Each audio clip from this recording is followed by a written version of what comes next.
Unspoken Issues. All right, well, ladies and gentlemen, welcome to another episode of Unspoken Issues, where the fans of the Unspoken Decade Facebook page get to choose the specific issue that we're going to be discussing tonight. So what we do is we put up a poll, and we ask the fans pick one, and when the votes are all tallied, Chris Armstrong and I will take a look and discuss said issue. So, Chris Armstrong, let our listeners know the two issues that you put up against each other on the most recent Unspoken Decade poll there. Yeah, well, I wanted to do a little focus on some superhero crossover comics that had kind of a twist on them. So I went with a couple of, I guess you could call them classics. Batman versus Predator from, I think, 1991, which was one of the first crossovers for, I think, a major Big Two superhero with a character from another multimedia type, like from a film franchise or from what have you. Okay. And I think there may have been some others before this. I mean, Superman, Muhammad Ali is, a big one. Yeah. But so we went with that, and from, I'm going to say 94, maybe, The Punisher meets Archie. Yeah. So a pretty unique one there. And it was pretty close. I thought Batman Predator would run away with it. And for the early goings, the Archie Punisher book was in the lead for a while. And then Batman Punisher took over the lead. It was still kind of close, but it pretty much kept the lead the rest of the way. Yeah, it looks like the final results were Punisher meets Archie, number one, with 42 votes, and then Batman versus Predator, number one, was 49 votes. So yeah, it was pretty close, only 7 votes apart. I went with, me personally, I voted Batman versus Predator because I had actually discussed Punisher meets Archie on source material at one point. So yeah. I wanted to cover some ground that I'd never covered before. And just judging by the comments on the Facebook page, a lot of people had pretty strong opinions about Batman versus Predator. So that was what you were pulling for, huh? Yeah, I really like that first Batman Predator crossover. I read the Punisher Archie book probably maybe 20 years ago. It was a few years after it had come out. I didn't have it for a long time, but eventually I tracked down a copy, and I didn't really like it. So I wasn't too excited about covering it. I was willing to, obviously. That's why, I put it in the poll, but I was glad that Batman versus Predator won out.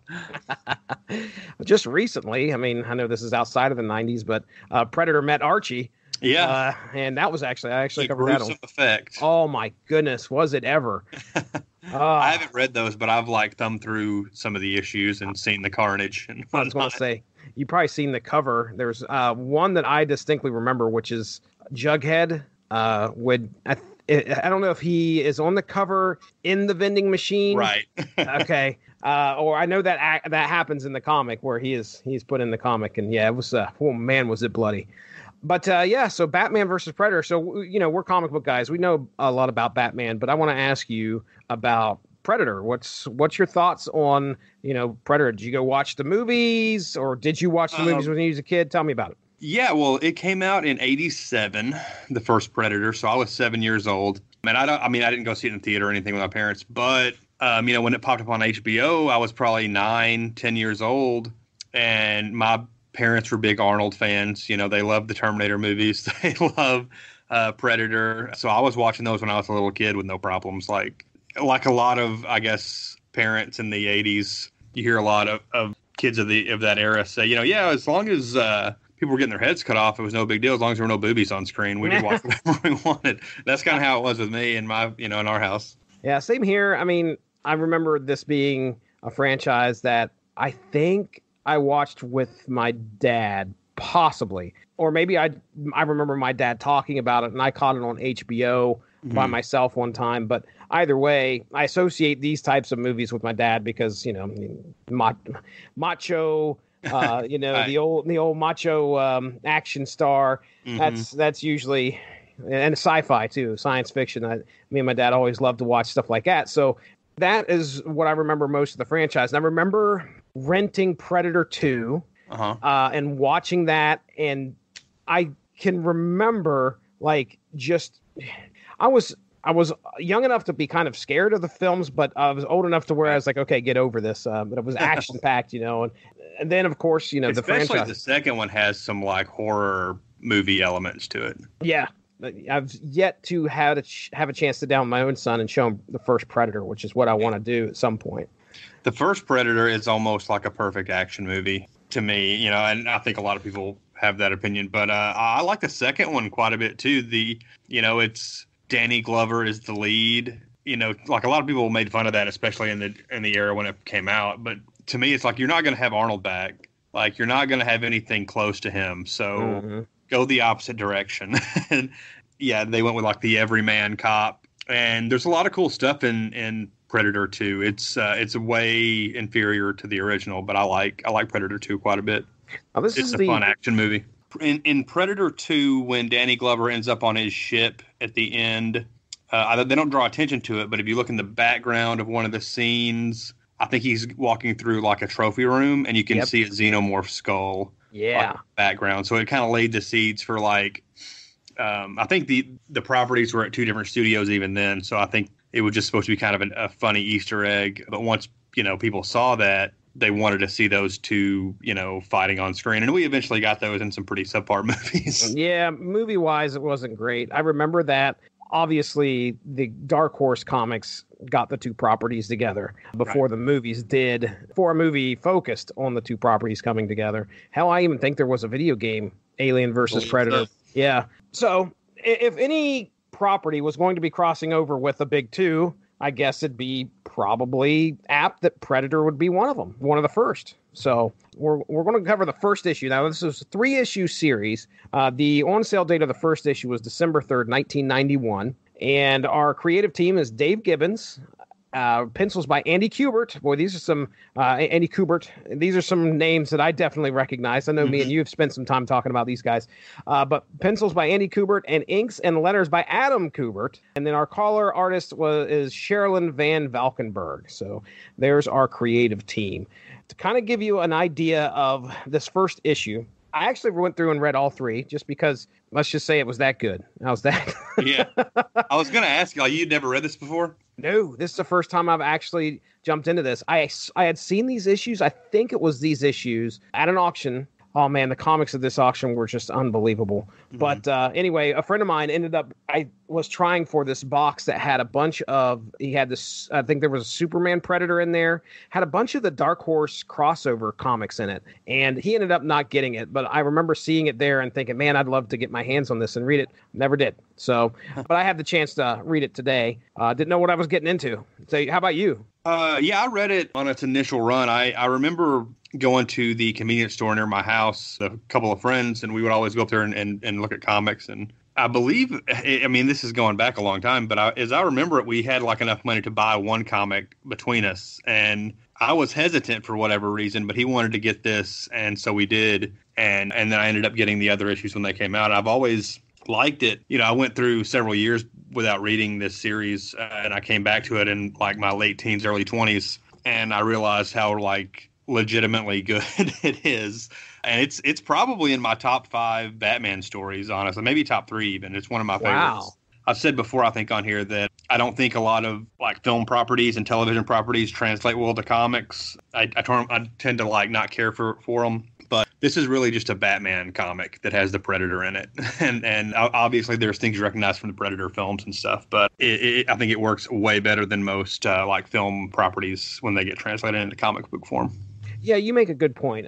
You got to think that you've got to take and really in reality, the Predator's probably got a pretty solid home in comic books. I mean, this isn't, we're not taking a reality TV star or, something that feels so foreign to comics that it doesn't feel right. Like, I think of some of the properties or characters that have showed up in comics, like David Letterman or just things like that. It's kind of weird to see a real life thing in a comic book. Now, with the Predator, that's a different story. Obviously, the Predator is a work of fiction, but still, you got to translate what you see on screen, the mythology, all those things that people are expecting after seeing the movie and potentially reading the Predator comics, so this was 91, when obviously Predator was a Dark Horse property at that time. Yeah, it looks like they have them listed in chronological order here. So the limited series Predator, a.k.a. Predator, Concrete Jungle, 1 through 4, by Mark Verheiden,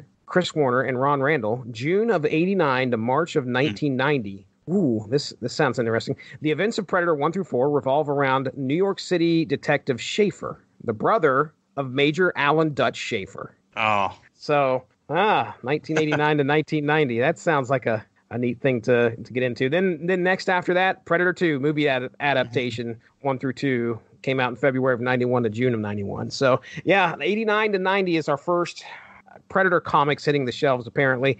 And then maybe close to 2 years later, less than 2 years later, we have this hitting shelves where, okay, Predator, is he going to be a matchup for Batman? I mean, oh my goodness. I mean, he fought Arnold Schwarzenegger.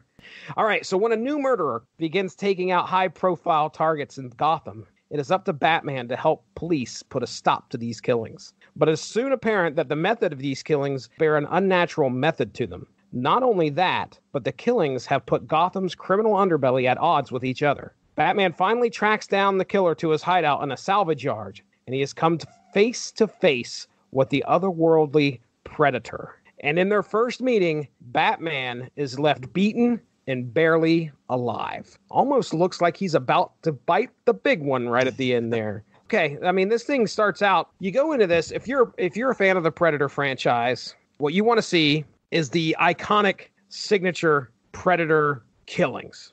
Give me an idea of just the way Predator is known for taking out his victims. It's not pretty. It's almost always like dismemberment is involved. He's blowing a hole through somebody's chest or blowing somebody's arm off or ends up ripping their spine and skull out. Like, it's always pretty brutal. This comic is probably as gruesome as anything DC has ever put out, especially in this era. It's pretty bloody and pretty, a lot of it is just descriptions of like the crime scenes and stuff. But yeah, it's pretty grotesque at times. Yeah, it's like you can't see a full panel of the killing, but it's going to happen off panel, or like in the case of the two boxers. Okay, this all starts out, there's a boxing match going on between, was it Marcus King is the Marcus King is the guy that wins. Bersaglio. Okay, so Bull Bersaglio is the guy that ends up getting defeated, and then the new heavyweight champion of Gotham City happens to be Marcus King. So there's this boxing match that's going on. And the Predator shows up at the salvage yard, takes out this old timer who's just wanting to run his own junkyard. He's a little mean to his dog, but and it just so happens that the Predator, the Predator is aware of a lot of things that's going on around him, and he hears the boxing match going on in the background after he takes out this dude's dog, and makes a decision that since Marcus King is now the new heavyweight champion, he has to be the first target, because we know the Predator is going for big game. He's always on the hunt for like the alpha in any area that he's in. So as soon as he hears that, that's his next target. He is going after whoever is deemed to be worthy of the hunt. And Marcus King, who happens to have defeated this guy in hand-to-hand combat, that's what he's going to go do. He's going to go face this guy. And you mentioned how bloody things get. I mean, so the salvage yard runner, he gets parrot gunned off off panel, but there's just blood splurting all over the place. Mm-hmm. And Marcus King, man, that's a signature weapon kill right there for the Predator. What'd you think of that? Yeah, that was he bursts into Marcus King's hotel room that later that night and uses the razor net, which we had only seen in Predator 2. I may have shown up in some of the movies since then, but at this point, Predator 2 had just come out, so he uses it, and to pretty great effect. Yeah, it's not looking good. I mean, he's got Marcus King up against the wall, the razor net's on him. I think they describe it, I don't know if, I'm pretty sure it's in this issue, but they describe it as, I mean, it's cut him to the bone. While his wife is in the next room, in the bathroom, trying to hide, she looks over and, again, off panel. Right, and Cooper's really creative with the way they show what's happening to King, because it is still a DC comic, so it's not going to be too brutal. But you see the blood squirting out, and then you see in the bathroom mirror behind the woman what's going on, and then you can see in the reflection of her eye in the last panel, Marcus's skull and spine has been ripped out. And she's basically watching the whole thing, transpire. So in the meantime, there's these two gangster crooks that have backed each fighter, and they've been warring with each other for quite a while. And that's just kind of I think are original creations for this story. I didn't do a whole lot of research, but I did notice when I was looking up some stuff about this that it's not considered canon, in DC canon. Never has been. It's basically an Elseworlds, Batman story. And I don't think these mob bosses are characters that have ever shown up before or since. Okay. I think they were just created for this book. I didn't recognize their names. It was Alex Yeager and Leonardo Brodin, I think, were the two warring mob guys. I've never seen them before, but either way, it's because they were backing these fighters. They think one guy thinks that he was murdered by the other, and we have a lot of tension underneath, like I said, in the criminal underbelly. When I was watching The Predator, it took a long time for me to understand. When I say long time, I mean, I don't know, maybe about 3 years ago when we covered maybe it was less than that, 2 years ago when we covered Archie versus Predator, that the Predator doesn't attack you unless you hold a weapon. There's a point, I think, in this comic where Batman shows up. Yeah. The Predator shows up at that gym. Maybe he leaves him out there for bait. That's the only thing that I can think of. But there's this old blind fighter that's there that hears everything that happens. And when Batman and the cops show up, he's telling Batman that, it showed up here. Obviously, he didn't see it, but usually you can't see when the Predator's coming anyway. What's that? He heard all the murders going on. Yeah, he heard everybody getting killed. But as he's sitting there telling them this, the Predator's not too far away and ends up killing the old blind fighter. Now, here's my thing. He parrot guns him, I'm pretty sure. He shoots him through the chest. He's dead. Do you think that's out of character for the Predator? I can see that being read that way. I think it's more of just that was his way of announcing himself to basically challenging Batman. Yeah. Because at this point, I think he recognizes that, it wasn't the heavyweight champion that's the king of Gotham. It's really Batman.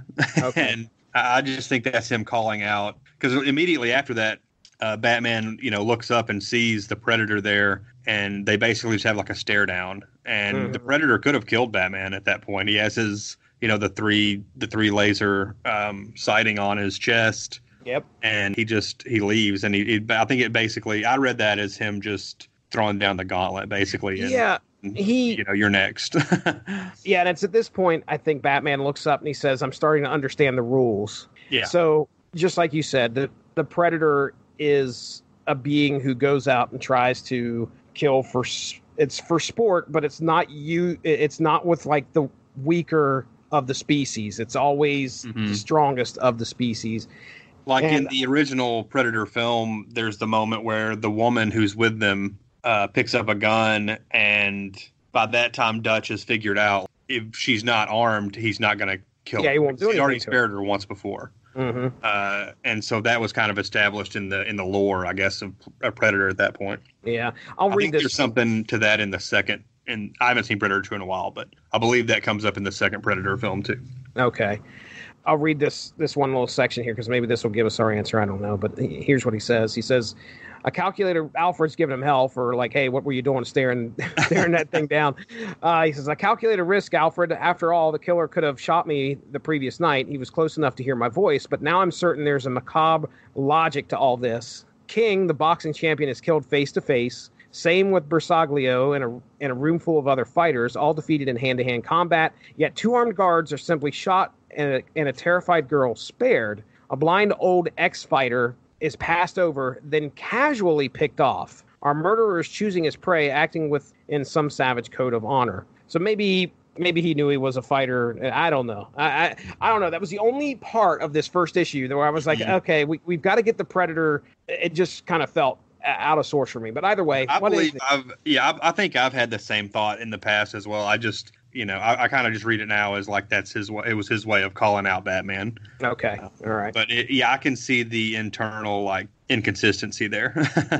So yeah, as Batman goes along, he's kind of getting a good idea of what the Predator is all about. Well, the two crime bosses, again, this is Alex Yeager and Leo Broden. Alex Yeager and Leo Broden decide to call a meet and have a discussion as to, hey, why did you take out my fighter and what's going on here? Why are you acting so aggressive? Well, they both figure out it was neither one of them that had done this murder. And about that time, the Predator's got them all in one room, and he shows up. So he's made the decision now that obviously the next most powerful people that he knows on his list are going to be these crime bosses. Yeah. So Predator shows up, and of course, I think after he ends up killing Broden. No, he kills Alex Yeager. Broden's left alive, but that's only because Batman shows up and is able to kind of distract the Predator. They engage in a fight in this high rise. Predator almost looks like he's going to take he falls out a window. I thought he was going to die.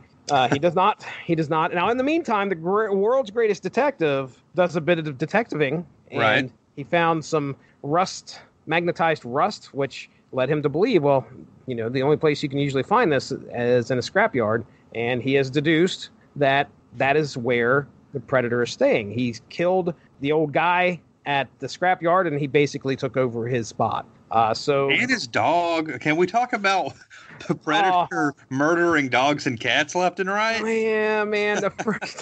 That's something that I didn't. That seems unnecessary. Weird. Yeah, like there's no history of that in the Predator films, but he kills a dog and a cat at different points in this issue. Why the cat? Where'd the cat come from? That's sad. Or cat? Did the cat? Oh, no, I don't. I missed the cat. Was it a cat or was it a rat? Okay. First off, point me to this. Oh no! Wait a second. I see it. I'm trying to. Oh, I found it. So. Yeah. I wondered what was going on there. Rips it in half, basically. I guess it hissed at him, so it was maybe he thought it was a threat. Are you kidding me? Maybe he was hungry. Yeah, maybe that's right. Maybe he's eating. I don't know, man. Yeah, that was messed up. I remember that the dog's the first one to go. The dog's the first one to bite it at this because the old guy lets the dog out, and then of course the dog dies. Then he bites it. But yeah, the Predator jumps down and finds a cat, and then proceeds to rip it in half. I looked at that panel 3 times trying to figure out what's he doing. What is he doing? Oh, he's just eating. I didn't realize it was a freaking cat. Great. All right. Well, anyway, Batman tracks the Predator down to the salvage yard. So tell me what you thought of this fight, man, because it's worth some pages. There's some pages. Yeah. I mean, he gets to the junkyard and he hears a TV, going. The guy who was watching the boxing match at the beginning, his TV's still running. And so Batman takes a peek inside the trailer, and it's just this grotesque, there's the championship belt is on the bed there. There are skulls and hands that have been severed. It's clearly like where the Predator's been living and like his base of operations while he's been in Gotham. And then, as he's looking around, here comes the Predator back to lick his wounds, basically. Yeah, the classic. The battle, it's what, 4 or 5 pages with very little dialogue. It's just, a bunch of I'm a big Kubert fan, and this is fairly early in his career, not super early. I think he'd been around for about a decade already at this point. But this is probably like his first really, really big book. It was certainly the first thing I'd ever read that he had done. Mm-hmm. And it's a lot of great panels. I think the panel of the issue is not in this fight for me. Okay. There's a lot of great stuff in here. What'd you think of it? Well, yeah, man, you're right. The skulls laying around the place is definitely grotesque. We get all the beats that we were kind of expecting, at least in this first issue. Okay, so when you're reading something that's dealing with the Predator in it, there's a few things I want to see. I want to see the iconic weapons. Okay, so we got, just like you said, we got the tri-laser sight parrot gun. We have the razor net, which is something I clearly remember from the second Predator film. Mm-hmm. We also have the disc blade. Right. Which that's another thing that pops up. And I think in this fight, he also has the spear, but I don't know if did the spear show up in the first movie? I think the only thing in the first movie was the laser cannon and maybe the Wolverine claw thing. The disc and the net and I think the spear all came in the second movie. Okay. All right. I always thought that disc that disc weapon was awesome. Yeah, it's badass. So Batman's got to go up against this, and is unprepared. He doesn't really know much about this, other than he knows that he's got lasers. Yeah, you took the words right out of my mouth. This is just Batman wearing the bat suit and his utility belt, and you don't think that there could be much armor that could prevent him from getting severely hurt against the Predator. The green blood was the other thing. That was another thing. I talked about the weapons, but the green blood, that was something I can remember. That. Yep. And it's exactly how, that you see him covered in that. And Batman is able to trick him. Very similar to what we see from Dutch in the first film, where he sets up a trap and Predator walks right into it. So basically it's this huge magnetized bunch of junk hovering over the Predator, and when the Predator walks under it, Batman releases or pushes a button and drops all this junk onto the Predator, which, I'm sorry, but like 3 motors landing on a body.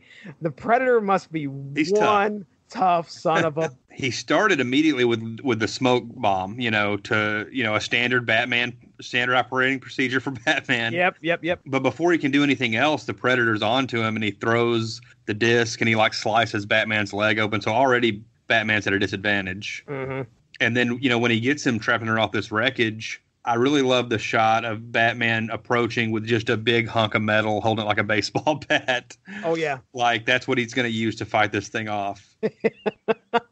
Just to put the finishing touches, just in case he has trouble. But he doesn't even get that close. I mean, he gets to near the junk, and then he gets shot almost in the face. Right. That panel, I thought it was a shoulder. I was like, I caught a shoulder, but no. I mean, it caught the side of his face pretty good. And he's shaken, clearly. And then I assume he's about to fall over, because the final panel of this book, is this the panel? Even this isn't. It's similar. Oh, wow. Okay. All right. But yeah, the final panel, the Predator's holding him up by his cape with his claws out. It looks like he's about to gut him right there. Yeah. And folks, if you know who the Predator is going into this, Batman does not want to be at this, he does not want to be at this much of a disadvantage to the Predator. And now we call him the Predator. I mean, I guess we should probably elaborate that this is obviously not the Predator from the first film. This is a race of beings who come down here, come to different planets and do this. So this is a Predator, I guess I should say. Yeah, there are different classes and stuff, but I don't know enough about the lore of the Predator franchise to really go into it. I don't really. I mean, he's one of the hunters. Yeah, he's clearly on safari, I think is how it was put. Okay, well, what are your final thoughts on this? Yeah, well, one key thing is this is Batman versus Predator, and we see in the first issue Batman versus Predator. And a lot of times if they're doing a book like this, you can almost guarantee there's not going to be a whole lot of action between the two leads until issue 3 or 4 if it's a miniseries or whatever. The way stories are told now, you just expect a lot more build up.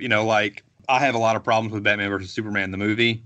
I do like a lot of it. I think a lot of it is really cool. But one of the big problems is it's like a 2-hour and 40-minute movie, and the fight doesn't start until the 2-hour mark. Yeah, dude. And then it only lasts like 6 minutes. So if you're going to make a Batman versus Superman movie, maybe throw a little more Batman versus Superman in there. But anyway, but yeah, in this, we get like a 6-page battle in issue 1, and it delivers. But yeah, I'm a big fan of this book. So I don't really have any more final thoughts, I guess, other than to say that, again, it's one of my favorite Batman books, and I'm a huge Predator fan, but I really like the first couple movies, and this is the best way to utilize the Predator, I think, is not getting too steeped into his motivations and stuff. He's just like the slasher villain. Yeah. And it's something for Batman to play off of. The Predator has been a threat to, a Marine and a seasoned veteran cop, so to expect Batman to just be able to, fight this guy and to come out of it squeaky clean, you knew that was not what was going to happen. The Predator was going to be more than possibly an equal challenge to Batman. Way more. I mean, this guy, the Predator is this hulking beast, a hulking alien beast. And you're wondering, well, how you got to keep it I don't want to say grounded in reality because this is comics we're talking about. But, right. What's the word? You want it to be believable. Yeah, exactly. You want it to be believable. My feeling is that this was very believable. This is a believable story. Pitting these two characters in the same book is a very, I think they did a great job. This was written by Dave Gibbons, who I know I've recognized. He was the artist on Watchmen. Oh yes, okay. And he's he's written a lot of stuff as well, and he's been, obviously Watchmen's what he's going to always be best known for, but he's done a lot of other stuff as well. He did a graphic novel called The Originals that I read several years ago, which I didn't really like. He wrote and drew, okay. And I don't know if I've read anything else that he's written besides that and this. Yeah, I was going to say I recognize the name, but I think that he did a fine job bringing these two properties together and making it believable. So, especially this first issue, just to kind of give everybody a preview, the next two issues, we won't get into depth here on them, but I'll tell you that it's worth a read, because you said you've read this over and over. I read the full thing. I've probably read it close to 10 times, if not 10 times. All right. Well, okay. Tell me did you have a panel here in this first issue? What was your favorite panel? Yeah. Like I said, it's similar to that last panel of issue 1, but I prefer the first time Batman and the Predator in the same room together when he's coming in behind him. He's still got the helmet on right before he gets shot out the window or whatever. I think it's a pretty similar pose to what we see at the end, except that Batman is still intact in the first panel. And there's a little more detail on the Predator costume and whatnot, and he's still wearing the helmet. I just, for whatever reason, that panel strikes me more than the final one. The Predator's behind him, right? And Batman's kind of turning around. Right. Yeah, that looks awesome. I'll do the minimalist approach. You ready? Okay. Okay. So when they're inquiring, actually, it's right after the blind fighter gets shot. I'm going to go with the bat symbol. Oh, with the 3 laser sights on it. How's that? That's a good choice. All right, I'll go with that. I like it. I wanted to go a little bit and talk a little bit about the legacy of this comic, because obviously there were 2 other Batman versus Predator comics. The second one, it had a subtitle. Batman versus Predator 2 was Blood Match. Blood Match, okay. And then Batman versus Predator 3 was Blood Ties. Okay, well, because I love this one so much, I remember buying the Blood Match trade because it was already out at that point. And it had Huntress was the co-star, and I thought it was not good. Oh, really? Who was this? And then Paul Galassi was one, and I forget the other. Doug Munch. I don't know how to pronounce his name. I think it's Monk. Monk? Kind of pronounced with a K. Doug Monk or Monk. And Paul Galassi was the penciler. Okay. Terry Austin inks. And I didn't like it.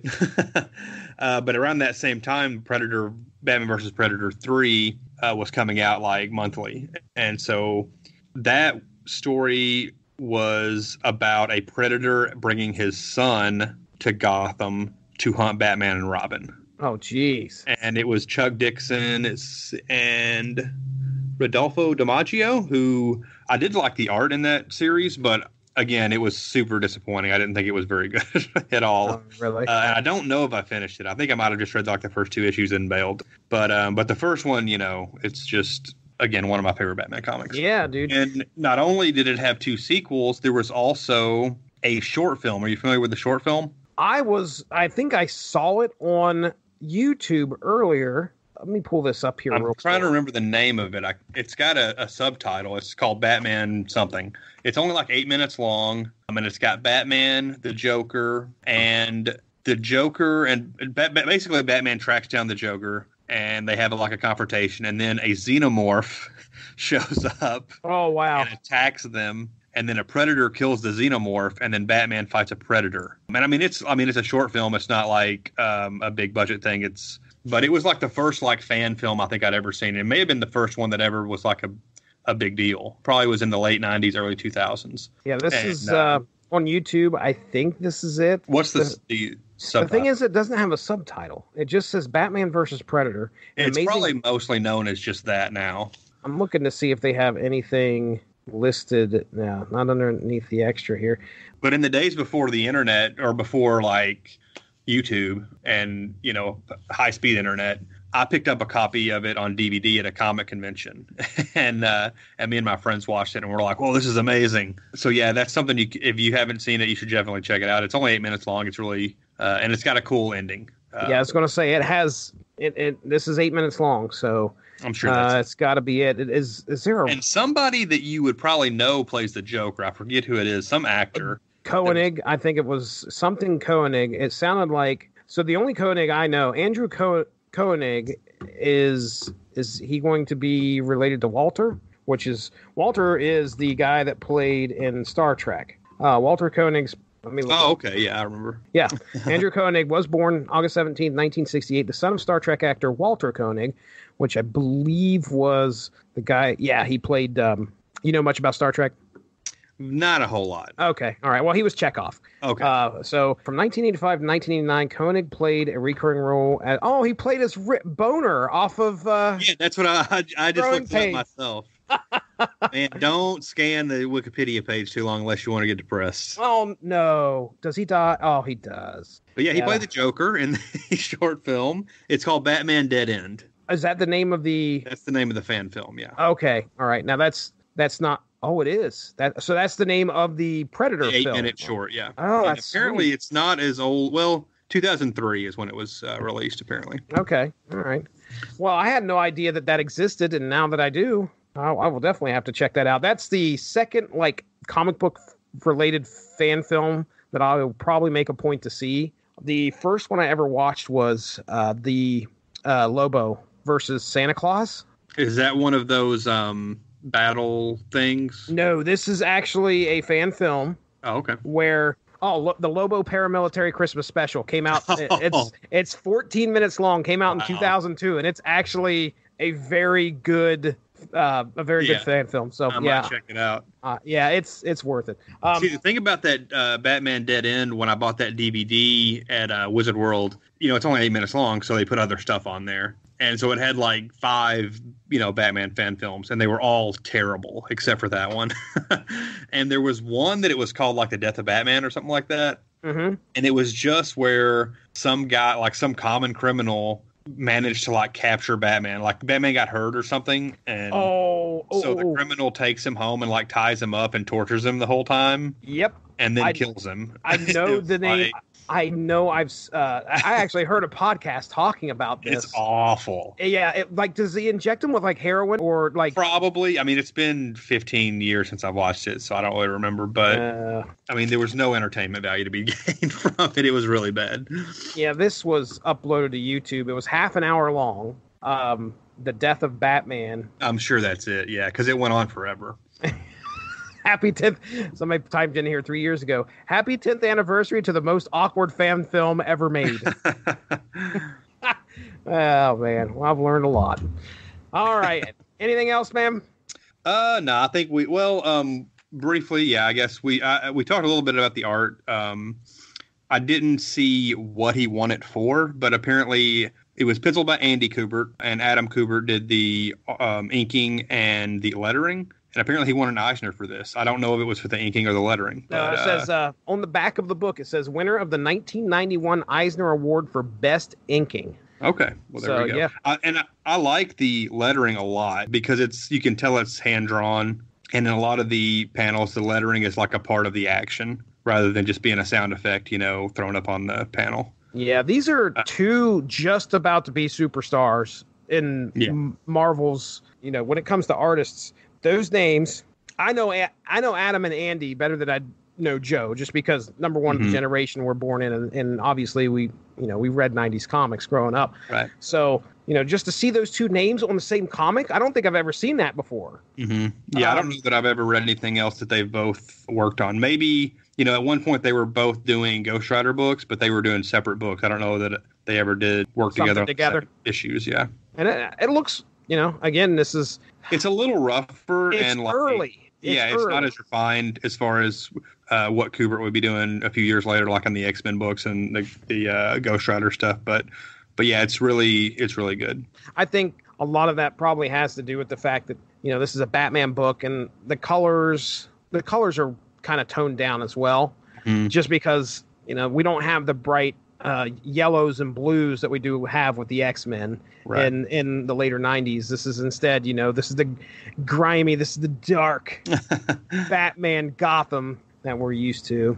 Yeah, and the trade that I picked up of this, in the late 90s, early 2000s that reprinted it, it was like when it was originally released, it was like a prestige format, had glossy pages, but the trade had like just the standard page stock, and the colors were a lot more, even more muted than what are the ones we're looking at here. Wow. So it was still good. I still liked it.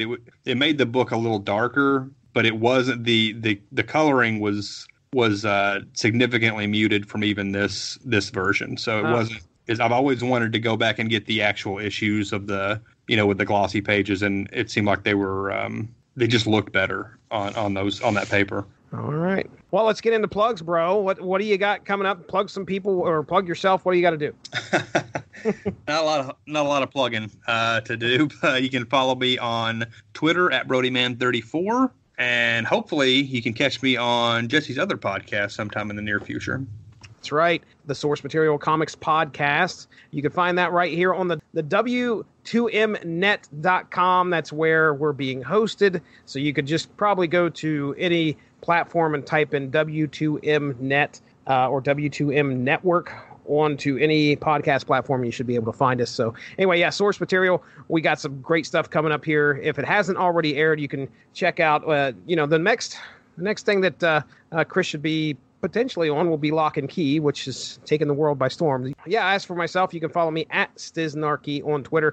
Just real quick to give a shout out before we get out of here, we did have a couple people chime in on the poll, and I always want to give them their due real quick. So, and as I'm looking for that, ladies and gentlemen, if you go over to the Unspoken Decade Facebook page, give that a like. Anytime we have poll options that pop up, that's usually going to be Chris or I or Dean Compton throwing something up for you to choose as to what we're going to be discussing on the Unspoken Issues podcast here. So under our poll, we had Ivan Ronald Shablotsky. He says Punisher meets Archie is certainly worth discussing, but Batman/Predator ushered in a whole new era of crossovers with stories that made you feel like they were more than the gimmicks they were. I could agree with that. I mean, like I said, this was early 90s. We got two big properties coming together here. And yeah, this is probably the beginning of some very, very interesting crossovers that happen after this. Then we also have Kyle Yenser, who he says Batman/Predator for sure. And then Demetrio Aviles Cedillo. I know I've butchered that, and I apologize. But he says Batman versus Predator. So he not only voted, but then he told us what he voted for. So yeah, I think the overall winner here was the fan favorite for sure. So, all right. Well, don't forget to go check out the Unspoken Decade, UnspokenDecade.com, and check out any and all 90s comics related articles. The Unspoken Decade, the gimmick era has never been covered so well. So, all right, go check that out. For Chris Armstrong, I am Jesse Starcher. We will be talking to you next time. Have a good one. Bye-bye.